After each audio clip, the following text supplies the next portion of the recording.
Hello, and welcome to Sobercast, where we provide AA speaker meetings and workshops in podcast format. We're an ad-free podcast, and if you enjoy listening, please help us be self-supporting by visiting Sobercast.com, look for the donate link, and drop $1 or $2 into our virtual basket. We hope you enjoy the podcast. Have a great day. Hi, I'm Stephanie, and I am an alcoholic. Hi, Stephanie. Welcome to all the newcomers. And yeah, I don't know why I'm so nervous. I actually know most of you fuckers. So I'm really nervous. Damn. That's so cute. So vulnerable for me. So let's see. I come from a pretty much alcoholic Catholic Irish family. They were all drinkers, and they told me from the beginning that I was, like most Catholic families, an unplanned pregnancy from very early on. And that there was no money for me, for college, for school, for car, for this, for that, for anything. But then, on the other side, they always told me that I was the child that would save the family. And it didn't happen. They still got a divorce, and they still drank, and there was a lot of, like, abuse between the parents or whatever. And, so I basically I've come to believe that I've been probably an alcoholic or had alcoholic thinking since the day I could think consciously. Basically my drinking was pretty normal for an alcoholic teenager. I cut school, I drank, I smoked weed, I got expelled. I cut school for my next school, smoked, drank, got expelled. And when I was 17, I came home and I found my mom dead from drinking. And after that, I was basically on my own. I couldn't live with my dad. He was already in another marriage. And even though my dad and I were always very close, his wife at the time she was a weirdo. And so I was alone and I was homeless. And drugs are a part of my story, but like another member once articulated, I'm a real alcoholic, which means for me that I could do drugs and give them up with no problem, but I could never give up drinking. So, I did a bunch of heroin, and just one day was like, meh, I don't really like this stuff anymore. And I never touched it again. I never went through withdrawals. I never had that, whole NA issue. But I couldn't give up drinking. So I didn't have any of the consequences that a lot of people did. I didn't drive until sobriety because I knew I'd probably get a DUI and die, so I never bothered to get my license. But I did have huge relationship issues, and I couldn't really relate to anyone. And I was going through some old mail today, and I found this letter that I mailed myself, I guess in a blackout, about operating on a functional level only, ingesting way too much booze instead of food and water, and losing control just like my family, and that this letter is to make me aware of it and to stop it. And that was in 2009, and I didn't get sober till 2013. So what happened? The train just ran out. I was stealing cars in East Oakland. I was hanging out and waking up in coke houses on 98th Ave, but I didn't really ever do coke. I just drank and hung out with them. And, I was I never lost a job, and I was going to DC for work a lot, and I got fucking hammered in DC. And met with some senators the next day, totally hungover, makeup melting off my face, vomiting in between, and it was tight. And then I came back and continued to drink for a week, and then pretty much woke up in a pool of blood on a suicide attempt, and was in a violent relationship where I couldn't get my ex-boyfriend out of the house, and my roommate at the time, who's now my roommate again, because the ex-boyfriend finally gone, he was just come to these meetings with me. Just come. You've got nowhere else to go. So I started going to the Rockridge Fellowship. What's up, Raven? And, I just spent a lot of time there. And I was very angry. I was very rough. I was in a made prison of isolation. I didn't want to get to know anyone. I didn't think I knew anyone anyway, so what the fuck was the point? And now, like, I know all of it, and it's crazy. And I know you genuinely. Like, I can tell you that I woke up in an East Oakland crack house, and it's not a big deal. Well, maybe. Who knows? But I know you're silently judging. It's cool. But, I guess what really happened is I did exactly what people I finally did exactly what people told me to do. I got a sponsor who was a real fucking jerk face, and I love him to death. And he pushed me through the steps, and he was a real ball buster, and it was exactly what I needed. And I immediately started working with others. Didn't necessarily work out that great. I crashed my first sponsee's car. She fired me, but it's okay. She hired me back and now has finished the work. And it's been a real experience, you know. I've never been told that I've been good at anything in my life. And I was like super grateful to come here and be like, oh, well, shit, I'm good at this. And that's cool. And then today, you know, I started doing a bunch of shit that I never thought I would do. Like, I started doing dance classes and all this stuff. And my dance teacher today, my new dance teacher today, came up to me after class and she was just like, you know, you're really good at this. And I was like, oh, thanks. And I ran into my car and started crying. Because nobody has ever told me that I've been good at anything. You know, my parents didn't. Nobody did. So I guess if you're new, like, you can be a hot mess. You can be angry. You can throw chairs. You can do whatever you want. You know, try not to kill anybody. But, like, just get a sponsor. Work the steps from the big book. You know, everything else is great reading. Light reading at bedtime. You know, on the toilet. Seriously, my living sober in the bathroom. Totally. Word, right? Yeah. Right on. The grateful alcoholic agrees.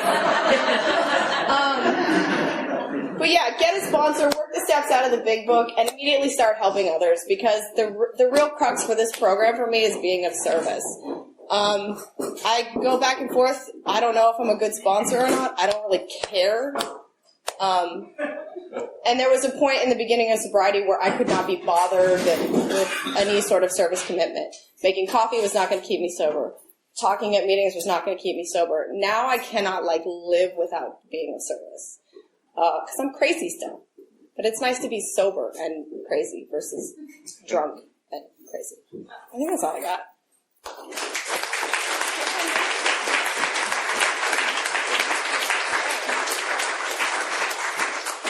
Matt is going to speak for as much or as little as he would like until 8:55.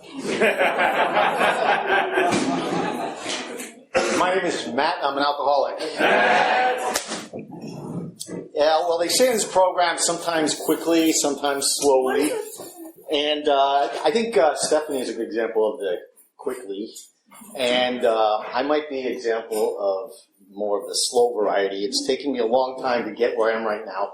And the results are still, I think, a little questionable. I got sober on January 13th, 1994.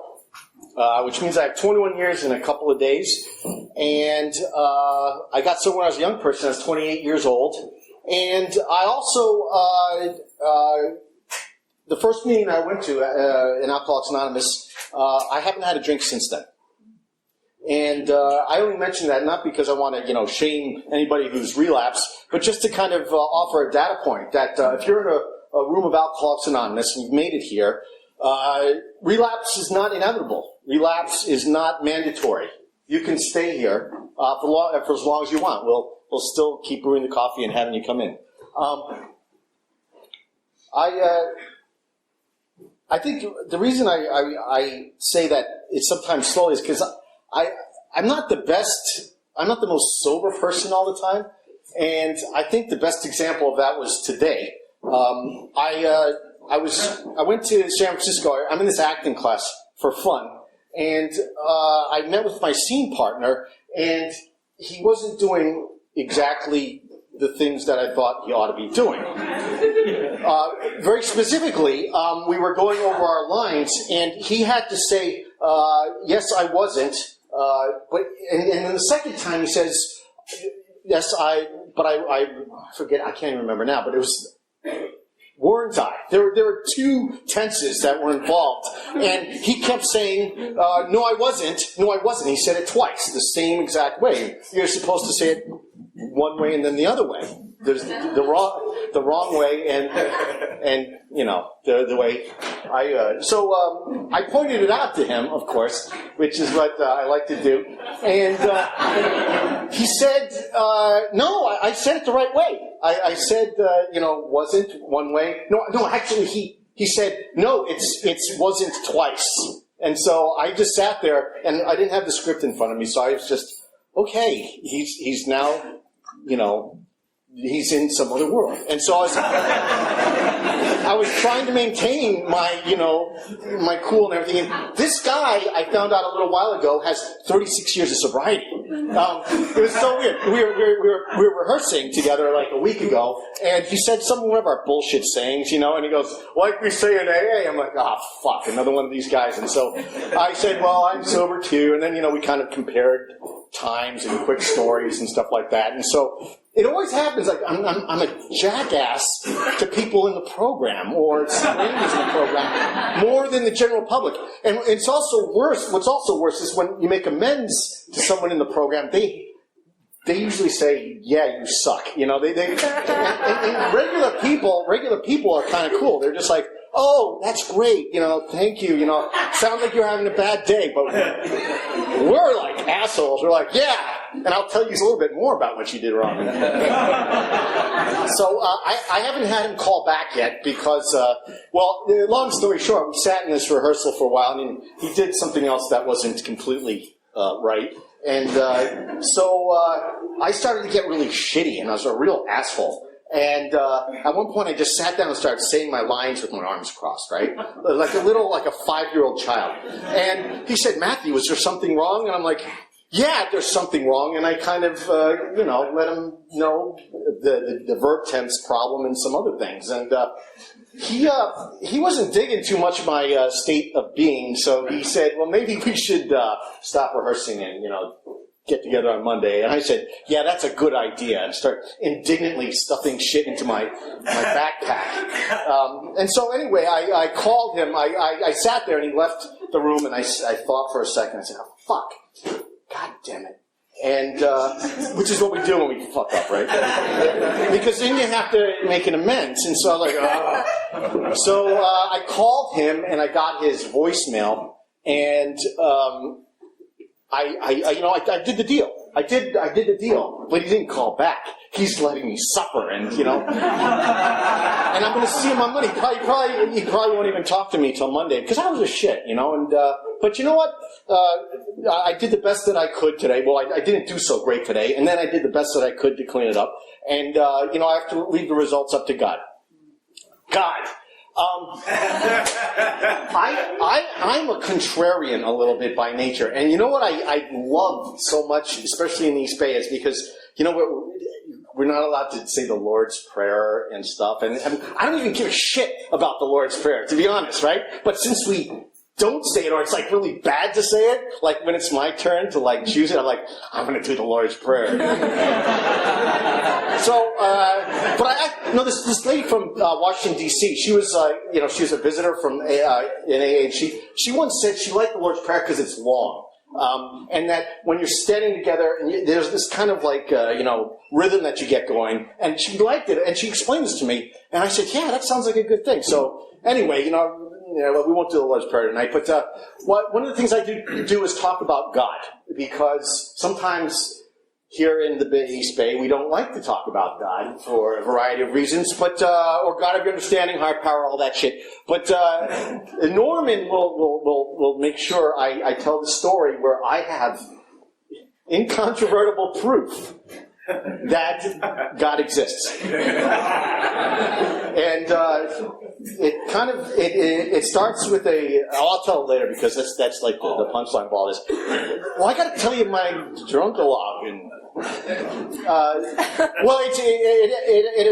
it involves some bigotry and some road rage, and some other things. Anyway, so I was born in Long Island in 1965.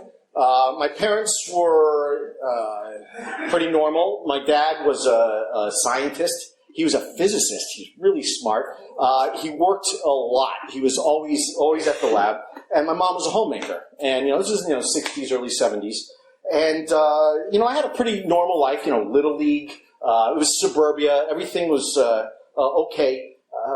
I had problems in school. And it wasn't, I was smart enough, I could, I got good grades and everything, but I had problems with people. And I had problems with people who were the boss of me, more so. And that was like, the teacher, principal, or anybody who had status, I just, and, it's funny, I think even to this day, I still have that. And I was reading, I'm going to be moving pretty soon, and I was reading through some of this old journal I kept in the early 90s, just before I came into the program.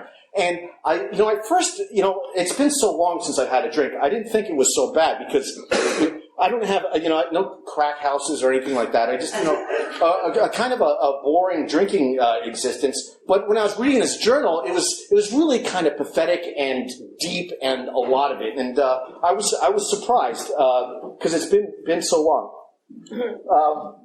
But I had my first drink when I was 13 at Danny Maskett's bar mitzvah in Long Island. They have this, I guess, I don't know if it's still the thing, but I'm not Jewish, but when you turn 13, you're supposed to become a man, and so anybody, you can drink, you can do anything I guess a man can do, I suppose.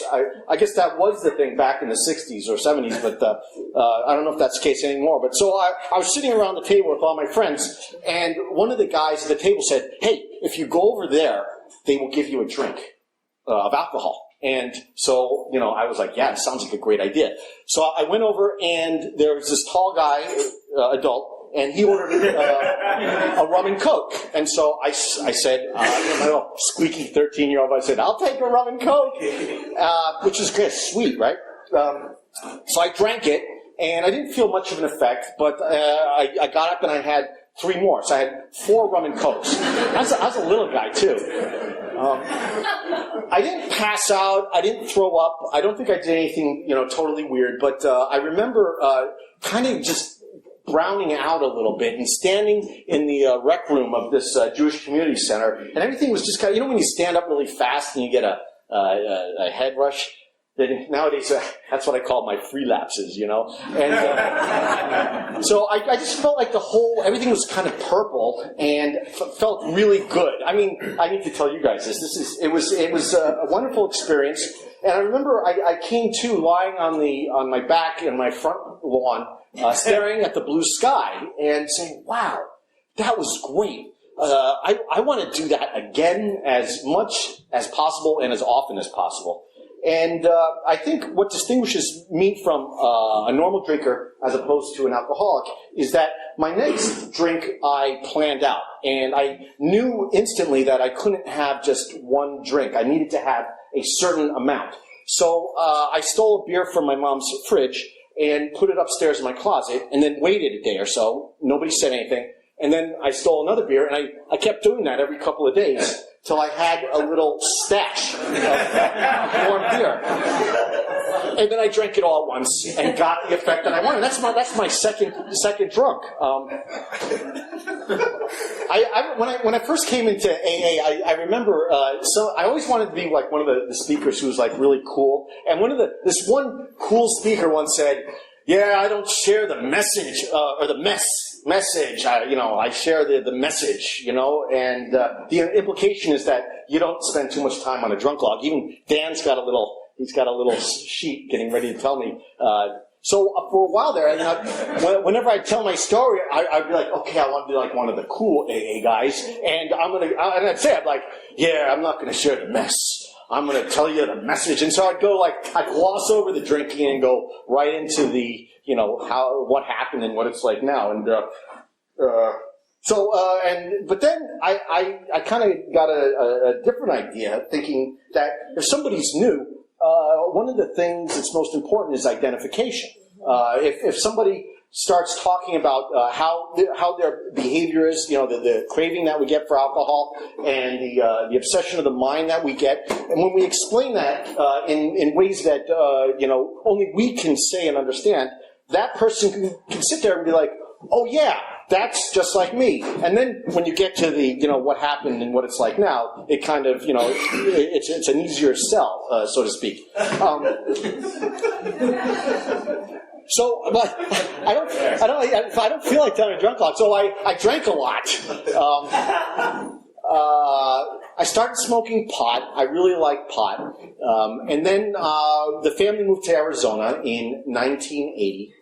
And I got into high school, and I started hanging around with James and this small group of guys who were the acid heads. And I really was attracted to them because I heard they took LSD. And I said, these guys, they weren't just run-of-the-mill kind of, drunks or drug takers. They took acid and listened to Pink Floyd, and I thought that was cool. So I hung around with these guys for a while, and I started to trip and go out in the desert, I saw God once, and then, well, actually not. There's the God later on, but this was just. I think the difference between someone who uses hallucinogens as a spiritual experience and someone who's just someone who likes to get wasted is you have a spiritual experience. And you're like, oh, that was great. Now I'm going to move on and do X, Y, and Z. But me, I'm like, well, let's trip again. Let's trip tomorrow. So I kept doing that, and I kind of got a little unmotivated as far as high school is concerned. I found out that if you graduated in the 50th percentile or above in your high school, you could get into the University of Arizona. And this is really fucking embarrassing because my dad was a professor of physics at the University of Arizona, and I'm just squeaking my way in. And so they said you don't even have to take the ACT or the SAT. So I didn't take either. I was in like the 60th percentile of my class. Went to the University of Arizona, and my drinking career really took off. I played lacrosse because my big brother played lacrosse, and I was trying to find some kind of identity. What was my thing, and nothing seemed to fit, and I was still having problems with human beings.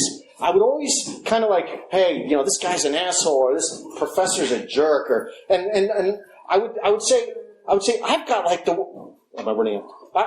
worst luck in the worst luck in the world. I remember right before I came into the program, I was walking down the streets in New York City going, fuck, I've got the worst luck in the world. Shit just happens to me all the time. I get in trouble at work. People are always mad at me. Girls break up with me. I have just got the worst luck in the world. And since I came into Alcoholics Anonymous, my luck has changed. Sort of. I kind of think I've been around AA for a long time, 21 years, and I kind of get this idea that it's kind of like the Forrest Gump thing, where I've kind of done a lot of stuff, and I started out as a dry drunk. I got into the program a lot. I lost my mom. My mom died in the program while I was in the program. I got married in the program. I got divorced. I've done fucking everything. I had great jobs, and I've had shitty jobs. I have a shitty job.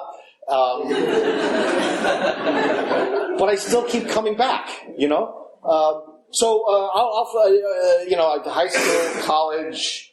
Now I'm in New York City, and it's 1989, and I'm moving there to become a famous Broadway actor. And I enrolled into acting school and got an apartment. I used to not stay too long in any one apartment because people would always ask me to, please don't stay here anymore. It was either roommates or even like the landlord. I wouldn't pay. It was just really bad. And my life was and then I was reading this journal the other day. I was trying to figure out. It's like, oh, it wasn't that bad. But what basically the last, and this is like the pathetic kind of thing. There's no helicopters or machine guns. I was, this was my last year plus in New York City. And this is the same thing every day. I would wake up hungover. I would go across town to my temp job. I only worked temp jobs because, it worked out better that way. And I would buy a bagel on the way in one of the carts for 50 cents, and I'd get to my desk, I'd sit down, I had those little computers with the green screen and everything, and I'd start typing, for, I think, whoever I was working for. And the bagel would just sit there because I couldn't fucking eat the bagel. And at about 11 o'clock, I would try to eat some bits of it, but I still could not eat the bagel. So, and this about maybe just before lunch, about 11:30, I'd get up, I'd go to the bathroom, and I would have the worst diarrhea in the world. just liquid. And I would leave the restroom, I would sit down, and I would kind of feel okay. And I would eat a little bit of the bagel, and I'd start to feel a little bit better. And then lunchtime would come, and I would go out to lunch. And I never drank in the morning. That I was a vampire. I did drink in the morning. I should have, but I didn't. So about 4 or 5 o'clock, and I'm like in the book they say we take solemn vows or this or that. I knew I was an alcoholic, and I wanted to drink, and I knew I was going to keep drinking like this forever. I never swore off or did any of that shit. So about 4 or 5 o'clock, I started to feel a little better with the food in my stomach. I would walk home, go to the A&P on 55th Street, and I would get the cheapest beer that they had on sale. And it was usually not in the refrigerated section. It was warm. And so I would go to my apartment, and I would open the door to the refrigerator, and there would be frost in my freezer, and I would take 2 or 3 cans of the warm beer, and I would roll them on the frost to get them to cool them up. It really works. It works. And while drinking a warm beer.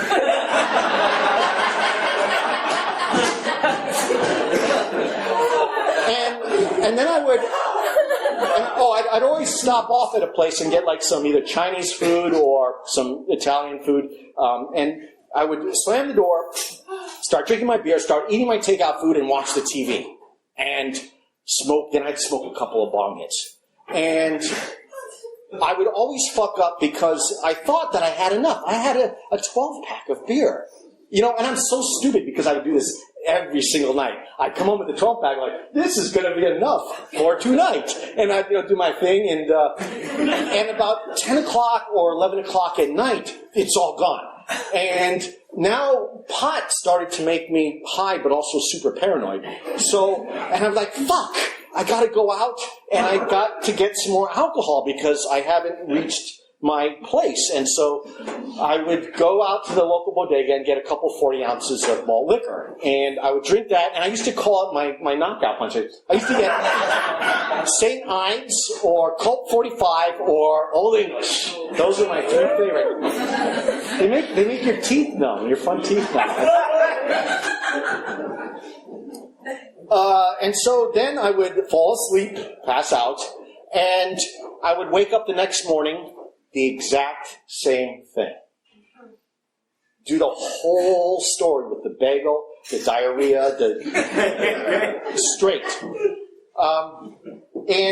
So I kind of got an idea that, this probably, and it wasn't, because I moved to New York in the late 80s, and it was like, bright lights, big city time. There was really cool shit going on there. CBGB's was still open. I went to the Palladium, and I was doing all this cool shit when I got there. And then about 2 or 3 years down the road, I'm doing the AMP, bagel thing, circular. And I kind of got this idea that my life was fucked up and something had to change. So on one of my trips back to Arizona, I ran into an old girlfriend named Elizabeth. And she was holding a little torch for me, and I knew that. And so I figured out in my mind, well, maybe if I got married to Elizabeth, that would change my life. So I said to her one night, this is in 1993, I think we just had sex, and we're sitting in the car, and I was driving home. I said, well, maybe we should get married. I'm a really class act. And she said yes. And she wanted to fix her up, or I don't know. So a couple of months passed. This was in Thanksgiving of 1993, and she, would send me care packages from Arizona, and we agreed to have her come meet and spend some time in my apartment in January of 1994. And we were going to kind of like hang out together, and I'd show her the sights. And, so she was sending me, this is back, we had no email back then. She was sending me cards and cookies in the mail, and we'd talk on the phone. And I was sitting there on the phone going, fuck, she's going to come, there's beer cans all over the floor. And, U-Haul blanket on the window. Yeah, this is not going to work out. And so on January 12th, I was sitting on the couch with a 12-pack of Miller Genuine Draft. Yeah. And the little black labels. And I was drinking it one after the other, talking to Elizabeth. She was coming the very next day on an airplane. Her bags were packed. And about year 10 or 11, I said to her, Elizabeth, you should not come tomorrow. And I was absolutely definite in that. And she started to cry. And she started to cry in a way that I had never heard anybody cry in my entire life. I felt up until that point that I was, I'm just hurting myself. I'm not really hurting anybody else. And I did hurt other people. I just didn't know about it. But this was the first time that I kind of felt, just a real dagger. And I was holding on to that dagger and just jamming it into her heart. And I could not live with. And the next morning I woke up and I called New York City Intergroup. And I called New York City Intergroup a couple of times before then. I know this because in my diary I would write, drunken scribbling diary thing, and halfway down I'd have like a AA meeting, but I never went to them. But I would call them every now and then and get an address. And so the next day, January 13th, 1994, I went to my first meeting of Alcoholics Anonymous. It was after work. It was at Al-Anon House, which has since moved on 46th Street, and it's kind of like, your grandma's story about going to school.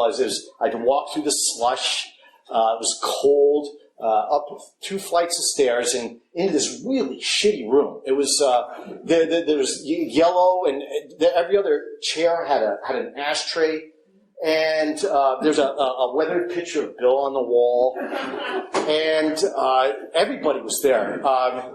There were like this guy with a dock worker's cap on, and he was chewing on a cigar, real New York type, right? And then some Wall Street guys, some young people, just everybody seemed to be there. All different types of people. I had nothing in common with anybody, but I remember, and I sat down, and I don't remember a thing that happened or what was said during that meeting, at least from the podium. But I felt a warmth in my heart, almost like the way you feel when you're falling in love.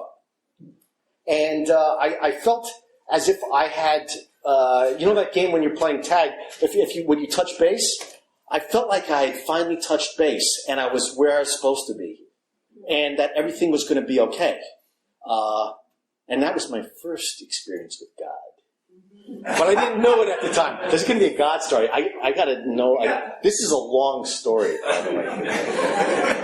It's unbelievable to me. 10 minutes. Well, so anyway, I'll tell you what happened in things. So I got sober, and this is how it's slowly, because I decided I didn't want to do this. This is a little too non-scientific. So I didn't get a sponsor. I decided to go to a head shrinker up in Riverdale who went on a sliding scale. And I would tell him all my problems and go to AA meetings when things got really tough. So after about a year of that, I stopped going to meetings. And I gave up on my head shrinker because he fell asleep on me in the middle of my story once. So I had enough with both these guys, and then I went into a very long, protracted period of dry drunkenness. And I didn't come out of that until the year 2001. I moved here. I fell in love with my soon-to-be wife and now ex-wife, and something came to a head here in the Bay Area. You can't be in love and be a dry drunk. Well, you can, but someone's going to get really fucked up badly. And so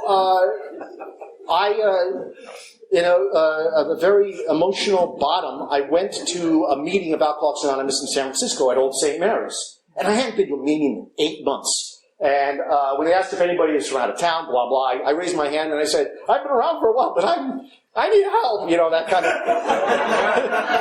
And it was just like being new again. Like everybody started coming to me, like the zombie, like new guy. And I got numbers, and it was really weird because my fiance at the time, I remember coming back and I didn't realize what AA was about because I really hadn't done any of it. And I said, oh my God, this AA in San Francisco, they really stress the spiritual aspect. And I'm like, now I understand that it's all the fucking aspect is this. I guess so. But at that time, it was a novelty to me. So I got a sponsor. I started working the steps. One of my really good friends in AA, Thomas, he tricked me into going to the Salvation Army. And what I didn't realize was I wasn't working with guys, and I was just taking. I'd go to meetings. I'd sit there and be like, "Oh, that meeting kind of sucked. I didn't get what I needed. I didn't feel better afterwards." And somebody they were kind of hinting to me like, "Hey, Matt, you're supposed to give the stuff back." And this is the slowly part. I didn't really. I think it was said to me, but I never really quite incorporated into my practice until Thomas tricked me into going to Salvation Army. And I suggest any gentleman go to this place. It's Wednesday nights at 8 p.m. It's amazing. You go there. They have to get sponsors. And so you raise your hand at the end of the meeting if anybody can take any sponsees, and you get 3 or 4 guys like that. And you're working with guys whether you're qualified to or not. I was seriously not qualified to work with guys. And I remember Willie, who started that meeting, I asked him, I said, Willie, I don't think I'm qualified to work with these guys. I think I'm going to fuck them up. I'm going to kill them. And he goes, Matt, it's okay. Don't worry. They're already halfway dead. You cannot hurt them. And so I was emboldened.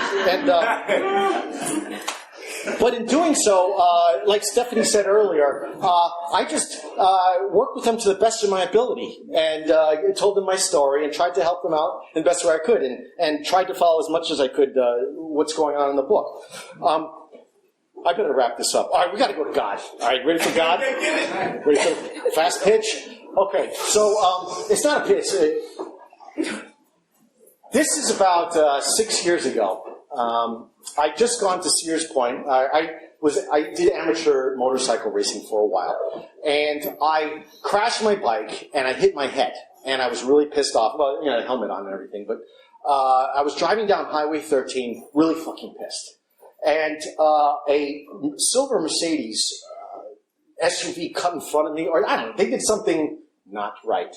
And so I decided to, I've been in the program for a while. I know how to act properly, but I also don't act properly sometimes. And so I got on the gas and I was just following her really close, and then pulled up alongside and gave him a little, I may even give him the finger. I don't know. So coincidentally, we got off at the same exit. You know how that is, and that sucks. And we came through the stop sign together, and the passenger, her husband, gets out, and he's all, spit flying out of his mouth, and I'm boomed out the door, spit flying out of my mouth, and he's just, I'm not a tough guy, and he's not a tough guy, but we're standing there in the middle of the intersection, bumping chests and spitting on each other.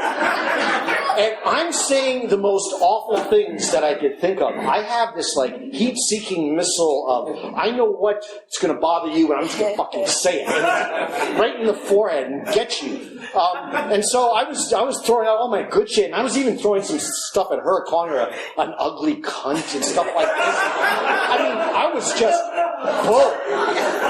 And so right to his face, and he had an accent, and he was probably from the Middle East. So you know what I said? I said, "Why don't you go back you came from?" And this made him go, this was the thing, I got it. He went fucking apeshit. And he goes, "This is where I'm from. I'm an American citizen." He went insane. And traffic started moving. We both went back into our cars. And so I went to a meeting that night, and I was like, fuck. Kind of like today at acting class. I was like, fuck. God damn it, I suck. And I called my good friend Kenny P, and I said, "Kenny P, I just did this horrible thing. I probably did the worst thing. I mean, I had never been so vicious verbally to another human being in my entire life." And what's funny is, at that meeting or one after, a guy in AA, I shared that night at the meeting, I said, "Oh, I did this horrible thing today." And he came up afterwards, he goes, "Oh yeah, I was riding my bicycle by there." You were crazy. So I'm trying to figure out how I'm going to properly make amends to this fellow. And he's a random stranger. You know, I'm never going to see this guy again. Fuck. So, I'm just humming and hawing and talking like, oh, do I pray, meditate, and, living amends, all this kind of like bullshit that's not really juicy. Because you want to do a juicy amends or something like this. But I wasn't going to get it. So, I prayed a lot, and I did some stuff that Kenny had suggested. And so about a week after this, chest-bumping spit thing, I'm getting on the Montgomery Station in BART, getting ready to get on a train. It's really busy. It's rush hour. And my ex-wife and I had this agreement where I would go on first, and then I would save her a seat, fight through the traffic, and that would be great. And so I did do that.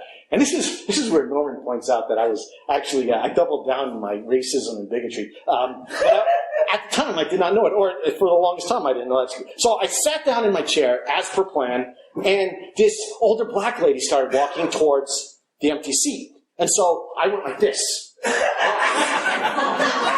"You cannot have this seat." And she got about 2 steps from the seat, and she just looked at me like, "You can't save seats on BART."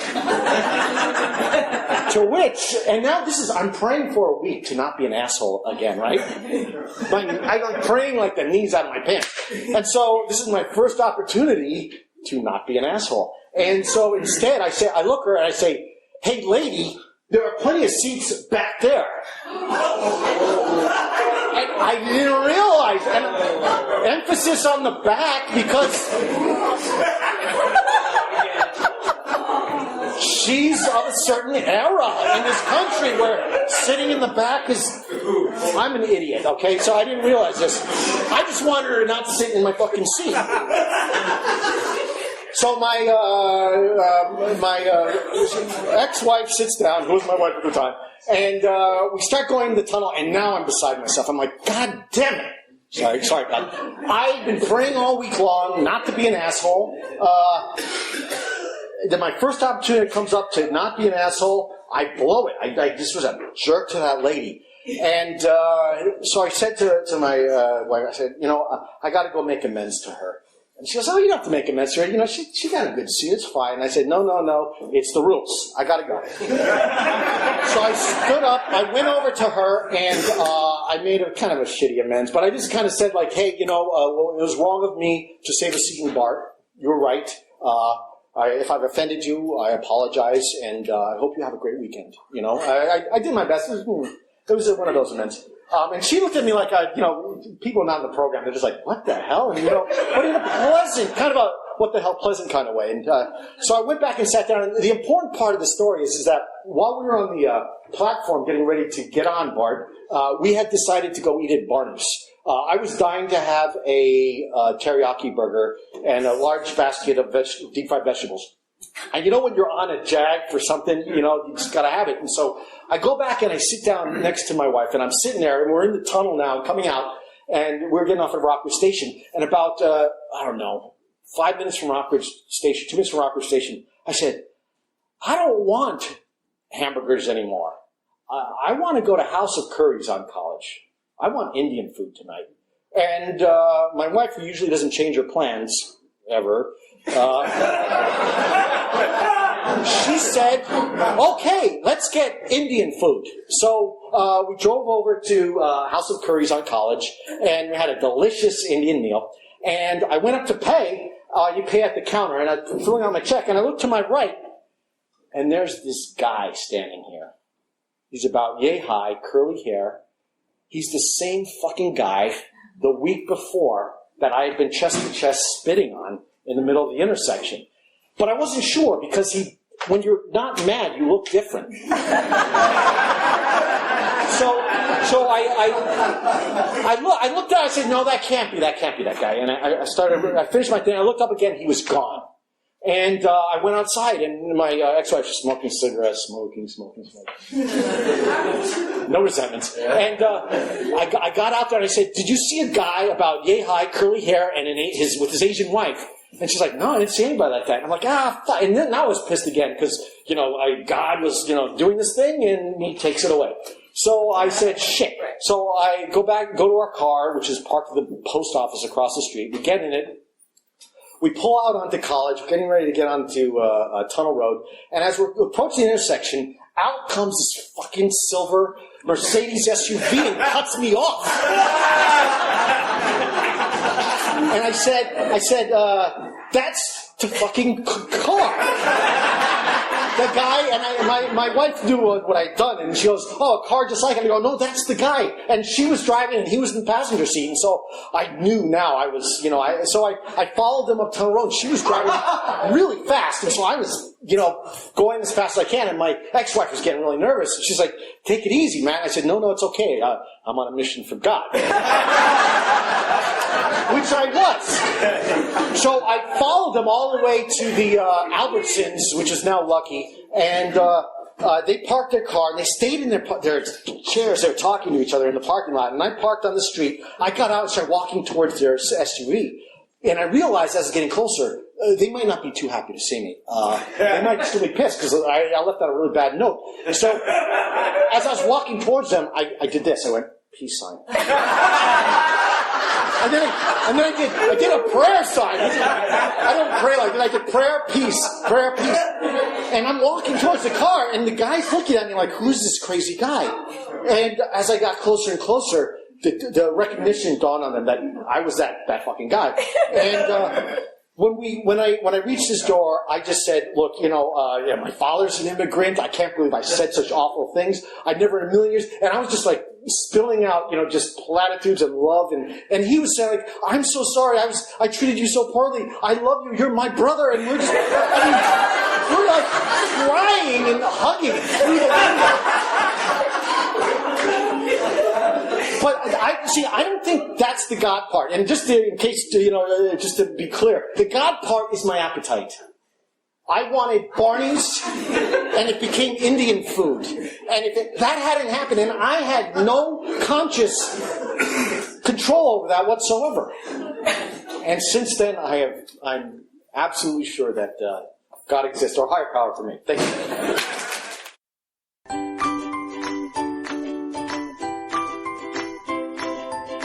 Thanks for listening. I hope you enjoyed the podcast. Sobercast is ad-free, and we'd like your help in order to keep it that way. So if you'd like to help us be self-supporting by pledging $1 or $2 a month, visit Sobercast.com and look for the donate links. Thank you very much.